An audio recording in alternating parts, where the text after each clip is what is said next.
3 नवंबर अंतरिक्ष के इतिहास में अहम दिन है। इसी दिन यानी 3 नवंबर 1957 को रूस ने स्पुतनिक 2 नाम के अंतरिक्ष यान में लाइका नाम की एक डॉगी को अंतरिक्ष भेजा था। स्पुतनिक 2 में बैठकर उसने धरती के चक्कर भी लगाए थे। लाइका को एक तरह से परीक्षण के लिए भेजा गया था।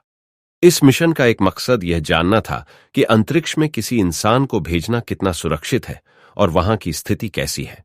दुखद बात यह है कि लाइका ने इस स्पेस मिशन में अहम भूमिका निभाई, लेकिन वह धरती पर जीवित वापस नहीं आ सकी।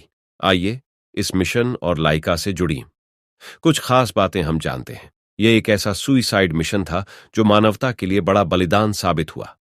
इसे सुइसाइड मिशन इसलिए कह सकते हैं क्योंकि मिशन में शामिल वैज्ञानिकों को अंदाजा था कि लाइका का धरती पर जिंदा वापस लौटना संभव नहीं है। उन्होंने जो अंतरिक्ष यान बनाया था उसमें तकनीकी खामी थी। तकनीकी रूप से वह रॉकेट इतना सक्षम नहीं था कि धरती पर वापस लौट सके। दरअसल सोवियत लीडर निकिता क्रुश्चोव की डिमांड पर जल्दबाजी में रॉकेट को तैयार किया गया था। जल्दबाजी की वजह से उसको तकनीकी रूप से ज्यादा सक्षम नहीं बनाया जा सका था। पहले जो योजना बनाई गई थी उसमें पूरा इंतजाम करना था ताकि लाइका वापस धरती पर जिंदा लौट सके। ज्यादा एडवांस्ड स्पुतनिक 2 के निर्माण पर काम चल रहा था, लेकिन दिसंबर से पहले उसको तैयार करना संभव नहीं था। क्रुश्चोव ने इस मिशन को प्रोपेगेंडा के तौर पर देखा। वह चाहते थे कि बोल्शेविक क्रांति की 40वीं जयंती पर मिशन को लॉन्च करना ज्यादा फायदेमंद रहेगा। वैसे दावा तो किया जाता है कि लाइका ही पहला जानवर था जिसे अंतरिक्ष में भेजा गया, लेकिन यह पूरी तरह सही नहीं है। हाँ, यह जरूर सही बात है कि लाइका पहला जानवर थी जो धरती के कक्ष में पहुंची।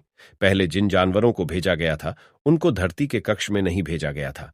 1947 में काफी ऊंचाई पर रेडिएशन के प्रभाव का अध्ययन करने के लिए V2 रॉकेट में फ्रूट फ्लाइज को भेजा गया था। अगले साल उसी विमान में रीसस प्रजाति के बंदर को भेजा गया था। सोवियत रूस ने अल्बिना नाम की एक डॉगी को भी भेजा था। वह कक्ष के आधे रास्ते तक जाकर लौट आई थी। वह लाइका की बैकअप थी। कुछ स्रोतों का कहना है कि स्पुतनिक 2 में पहले अल्बिना को ही भेजने की योजना थी, लेकिन लाइका को उसको शांत स्वभाव के कारण चुना गया था। स्पुतनिक 2 का साइज एक वॉशिंग मशीन से थोड़ा बड़ा था। लाइका को स्पुतनिक 2 के अंदर खुद को जीवित रखने के लिए ट्रेनिंग देने के मकसद से उसे छोटे छोटे पिंजरों में ट्रेनिंग दिया गया।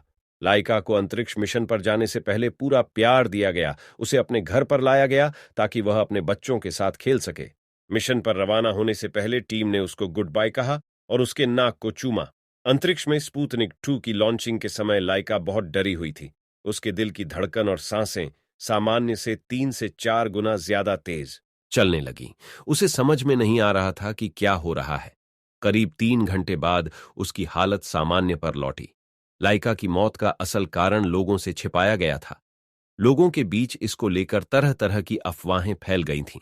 कुछ कहते थे कि लाइका ने उस जहर को खा लिया था जिसे उसको बेहोश करने के लिए तैयार किया गया था। कुछ लोग कहते थे कि दम घुटने से उसकी मौत हुई, तो कुछ का कहना था कि बैटरी फेल होना उसकी मौत का कारण बना।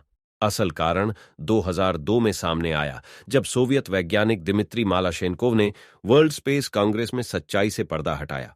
अंतरिक्ष यान का तापमान बढ़ने के कारण उड़ान के चौथे सर्किट के दौरान 7 घंटे के अंदर लाइका की मौत हो गई थी।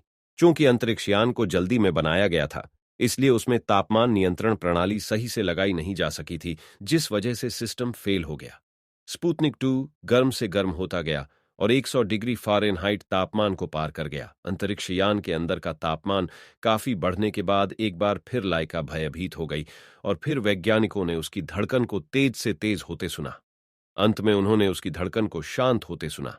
स्पुतनिक 2 5 महीने तक अंतरिक्ष में रहा।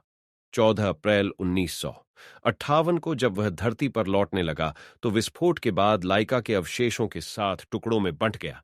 लाइका की अंतरिक्ष यात्रा के बाद अंतरिक्ष से जुड़े एक रहस्य से पर्दा उठ गया था। अब साफ हो गया था कि किसी जीवित प्राणी को बाहरी अंतरिक्ष में भेजा जा सकता है।